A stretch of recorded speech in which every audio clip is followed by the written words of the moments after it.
With our dual protagonists, we have two fantasy, the samurai and the shinobi. We want the player to experience both, and we cannot squeeze both fantasy into one character because samurai and shinobi came from a different social class. They have different lives, so we cannot really mix them together.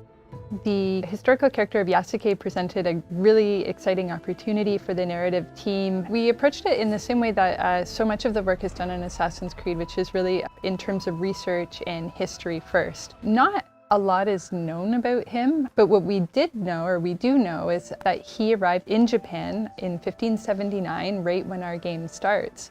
And that he had relationships with some of the most interesting people in our setting, like Oda Nobunaga, the Portuguese, and Jesuits, which made it very sort of tantalizing and enticing from a narrative perspective to come in and start weaving these facts with story in between.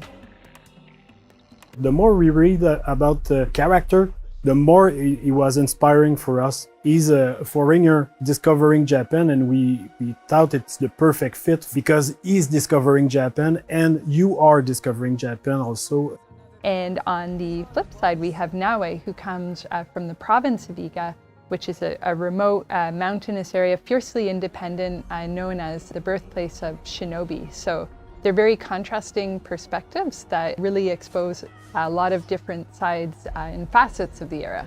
When Oda came, he completely destroyed Iga. You have Yasuke and Oda that coming to destroy the shinobi. So it can kind of create this interesting tension between two characters.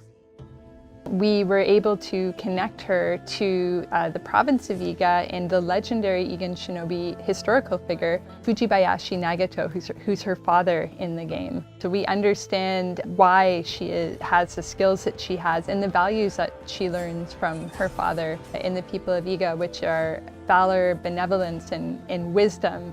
And as a young person still at the start of the game, we get to see now we acquire even more of that wisdom as the story unfolds. And if you ask anybody, it's super clear that samurai will be combat heavy and a shinobi will be stealth heavy. It creates this distinction right away.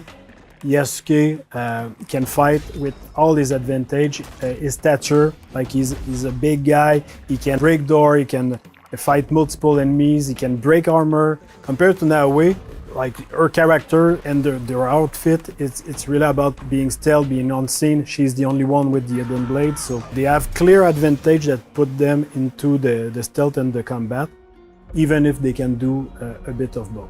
They're a really great pair together because on one side we have Naoe, who's very intense and passionate and determined woman who is very set on her goals. She's kind of got her heart on her sleeve and she'll say what she feels in the heat of the moment. And this intensity that she brings as a shinobi, but that she also brings to her relationship. And this balances very well with Yasuke, who is sort of a thoughtful, level head to Naoe's fiery passion.